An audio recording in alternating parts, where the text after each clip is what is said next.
nag-stage ako ng attack kina Marikit at May to get rid of them once and for all. Habang nagkakagulo silang lahat, makakalis sa tayo dito. Halika na, Angela, bago bumalik yung ibang pulis. Tara na! Boss, ito na mga para! Akala nyo mauutakan nyo kami? Hindi lang kayo yung wise, Soraya. This is as far as you go, Soraya. Stand down, or things will get real ugly. They want a bloodbath. Let's give it to them! Come on! Gamitin na lang kayo. Delikado! Sige po.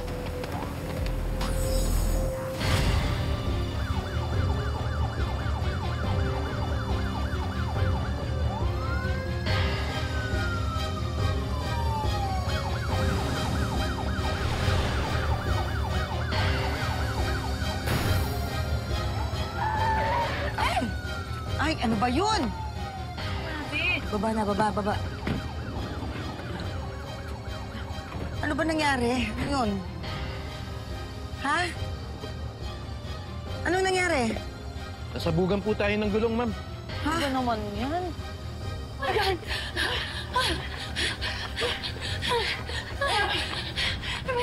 Tita!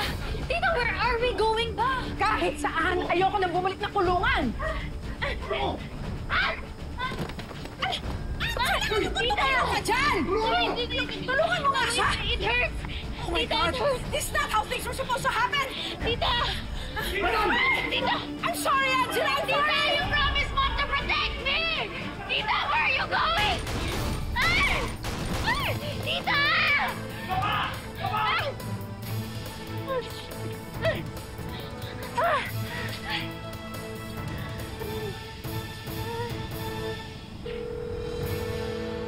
Ano ba naman?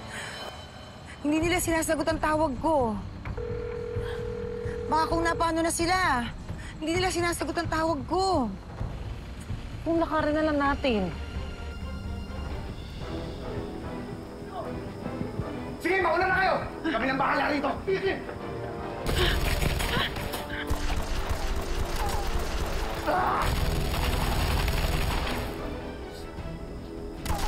Pinakabahan ako eh. Sana okay lang sila doon. Sumakit ka kasi doon. Kailangan natin... Hoy! Soraya! Bumalik ka rito! Huwag kang duwag! Harapin mo ako, Soraya! Habulin niyo! Dali niyo sa akin yan! Puputulin ko sungay yung demonyitan yan! Soraya!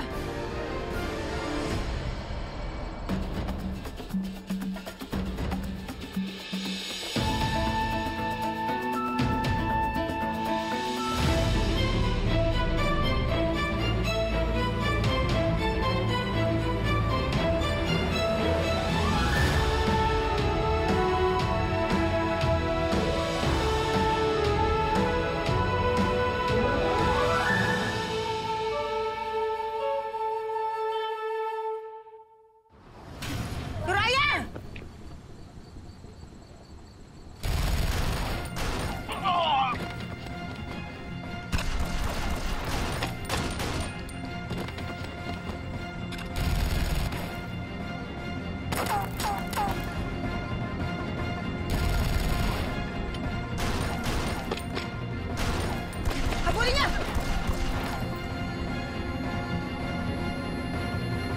Tattarin mo sila ng bala!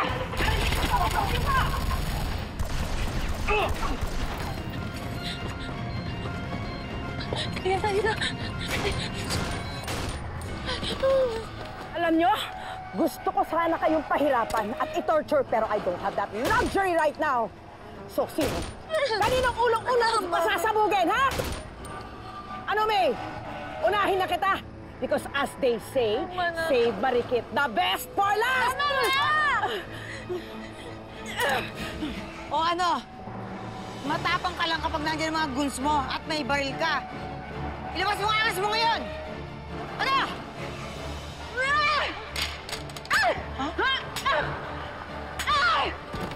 Ha? Hayop ba? Tandaan mo to, ito ang pagkidnap mo sa akin! Ito ang pagsunog mo ng mukha ko! At ito para sa pang-flame up mo!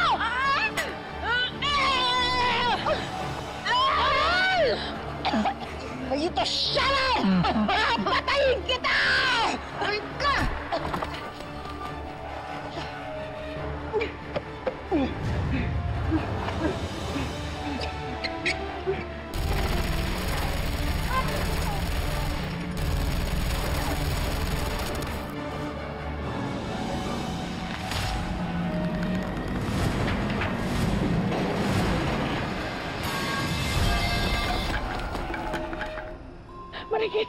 May, tulungan niyo ako, iahon niyo ako dito. Hindi kayo mamatay tao, please. Please, tulungan niyo ako dito, please. Tulungan? Aray! Bakit? Naawa ba kayo sa akin? Hindi, Kit. Ang mga kagaya niya hindi dapat tinutulungan. Pero Miss May, hindi ito yung station gusto ko para sa kanya. Parang hindi tayo nagkakalayo sa kanya kapag hindi natin siya tinulungan. Gusto ko siyang mabulok sa kulungan. Pasalamat ka at may konsensya pa kami. Pero Soraya, eto na ang una't huling pagbibigyan kita.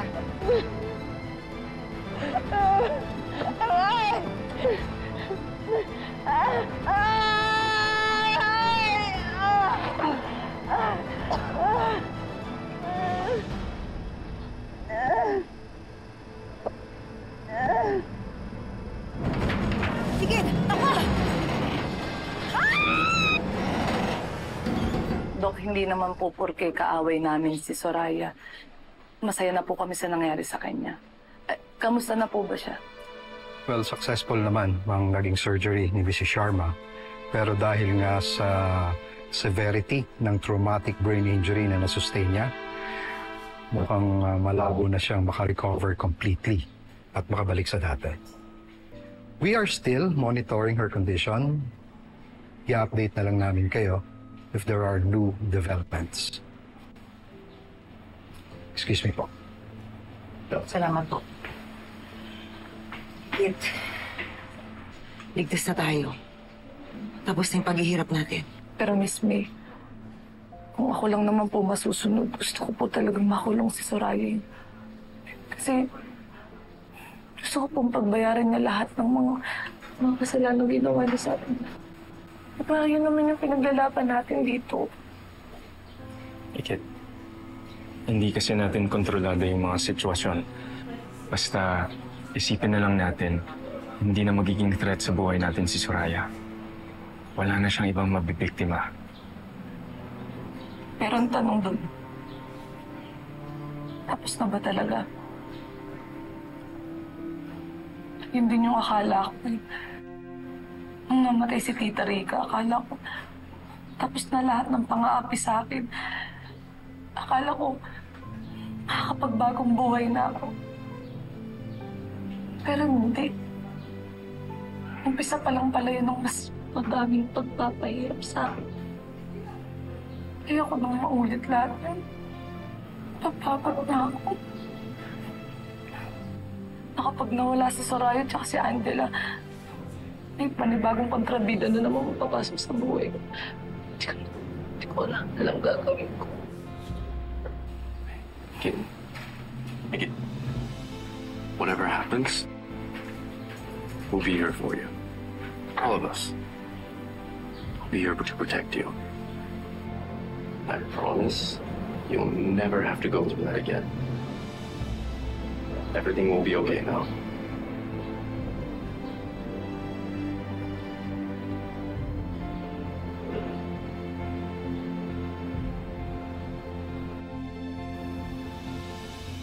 O ayan, Pangga.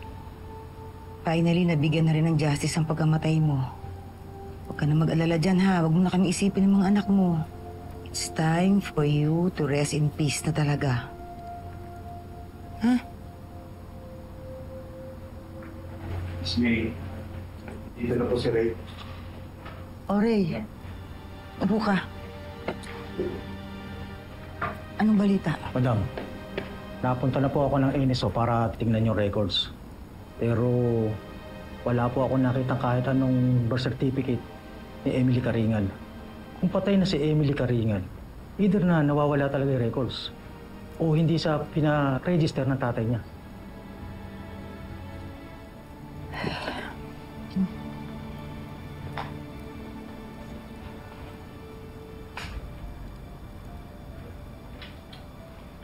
O baka naman ibang pangalan yung pinaregister ni Gani. Sa tindi ng galit niya kaya niya ginawa yun. Ginagawa ko naman ng lahat para bumawi eh. Para mahanap si Emily. Pero paano ko hahanapin ang anak ko kung di ko alam kung anong pangalan niya?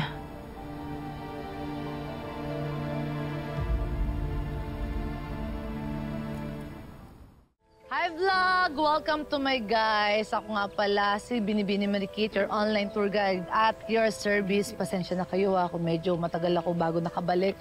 Madami lang ako mga bagay na inasikaso at saka ipinaglaban. Ngayon na pinagbabayaran na ni Angela at ni Soraya, hindi lang sa batas, kundi nakarma na rin sila.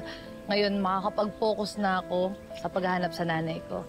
At pagpe-pray ko na sana sumakses talaga mga plano ko sa buhay.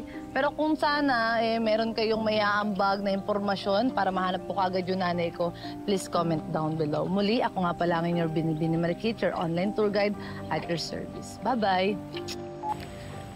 Teka, Besh, bakit nga ba tayo dito dumaan? Kasi sabi sa akin ni Ninong, dito daw nakatira si nanay tsaka si tatay. Mali mo, may nakakakilala pa sa kanila dito. Mahanap natin kung saan, di ba? Ayan na, oh. Ito, may langka. May tao. Nagwawalis. Kapitan mo ako. Hindi naman ito. Ay, may ano. Huwag ka mag-excuse. Hello po, magandang araw po. Ay, hello po. Ano po yun? Sorry. May kakilala po kayong Mayumi Karingal?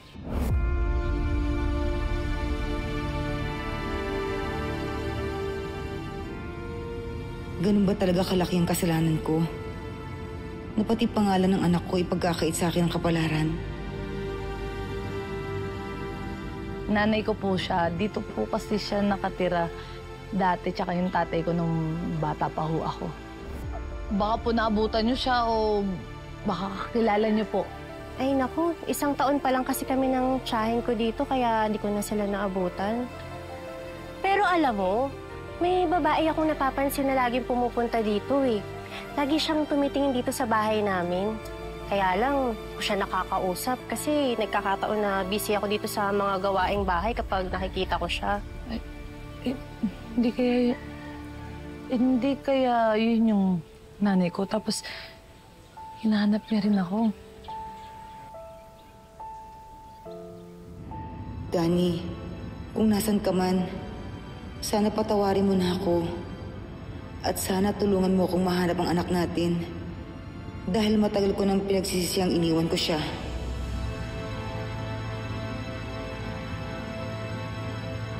Wala hiya!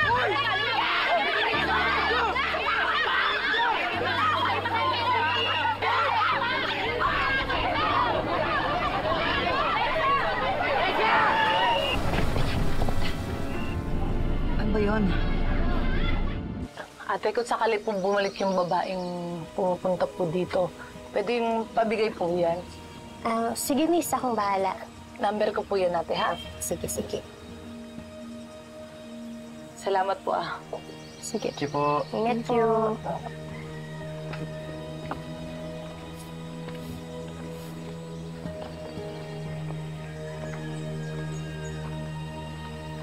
Prince, parang di ka mapakali dyan. Kasi ang kutob ko eh. Sa tingin mo, si Aling Mayumi yung misteryosong babae na nagpupunta dito? Oo, Kaloy. Alam niyo, kung pwede lang talaga ako magstay dito, tumambay ako dito, buong magdamag, gagawin ko para lang masigurado ko kung totoo ba talaga yung hinala ko. So hindi pwede. Alam niyo naman yan kasi may trabaho ako. Hinasikaso ko yung kaso laban kay Soraya at kay Angela. Sana nga siya na hinahanap mo. Sana magkita na kayo ng nanay mo. Nag-aaway po, ma'am. Ha? Nag-aaway po. Oh. Ayan. Kaya pinag-aawayan? Yun po yung lalaki po. Ay, Marioso. Nasa Earth pa ba tayo?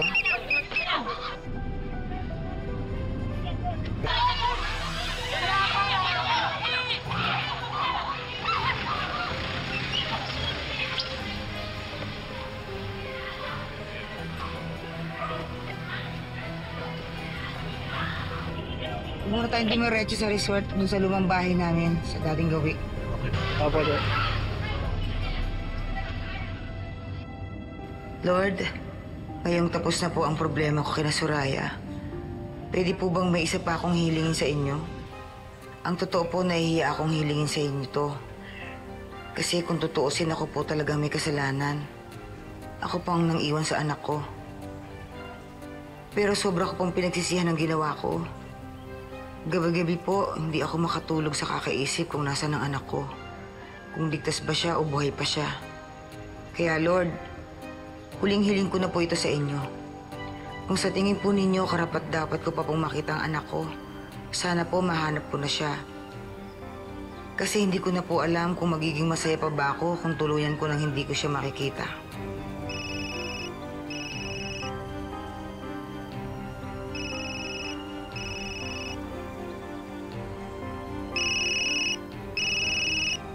Siya yun eh.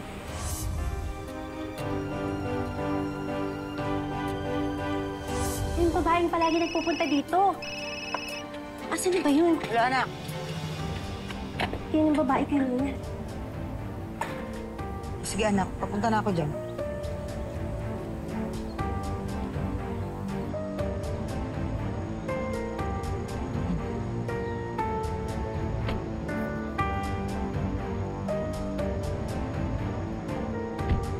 Miss, sandali! Miss! Miss, wag ka muna umalis, Miss! Miss!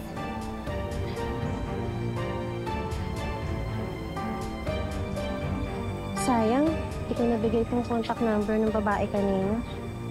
Mukhang pareha silang naghahanapan ng babae.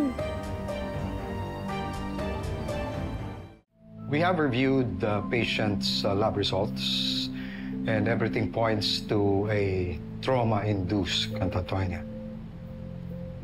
Hindi siya makagalaw dahil sa trauma, injury na nakuha niya. Hindi din siya makakain at hindi makapagsalita. What are her chances? Is she gonna be like that forever? Well, based on our assessment, maaaring maging permanent na ang condition niya. Thank you, Doc. Excuse me.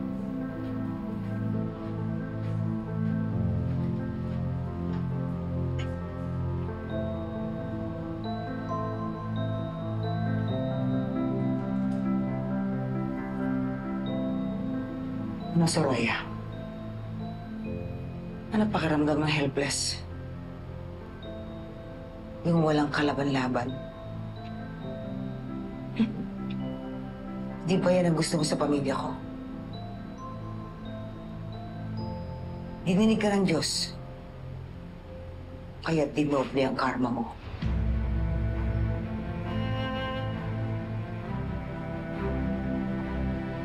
Kahit pa paano, nadidilat mo pa rin yung mata. Para makita mo kung paano ka bumabangon muli.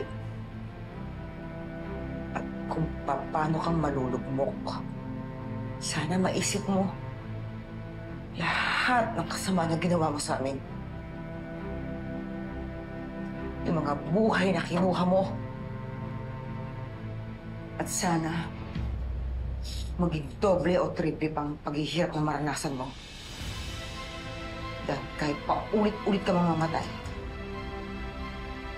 hindi sapat yun para pagbayaran mo lahat ng mga kasalanan mo.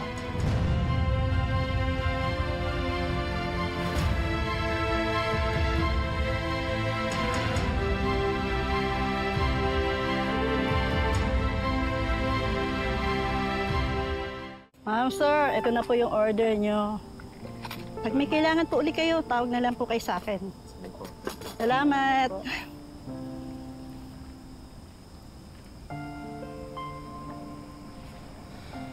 Yung text na naman ba ni Kuya yung iniintay mo dyan?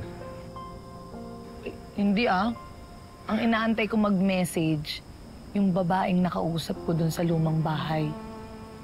Kasi umaasa pa rin ako na alam niya kung nasan yung nanay ko. Yun. Gusto mo, ito na lang tayo tumambay sa lumang bahay? Pwede tayong mag-abang doon. 24/7. Walang tulugan. OA mo. Siyempre ayoko, mapagbintangan kaya tayo magnanakaw, tapos makakulong ako, makakita ko na naman si Soraya. No. I'm just kidding. Alam mo naman, gusto ko na lagi kang nakangiti. Punta ka ng bulo pa eh. Hindi, pero seryoso ha. Maraming salamat kasi nandiyan ka palagi para damayan ako. Alam mo, partner na talaga kita. Solid partner. Tikit. Paano kung ayaw ko na partner lang tayo?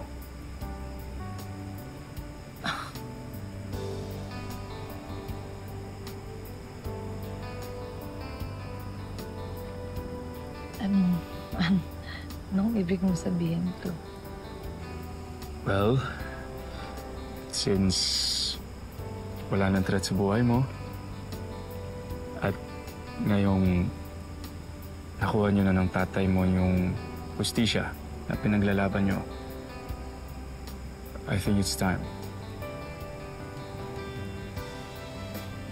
It's time? Ano yun? I think it's time na tuloy ko na yung panliligaw ko sa'yo.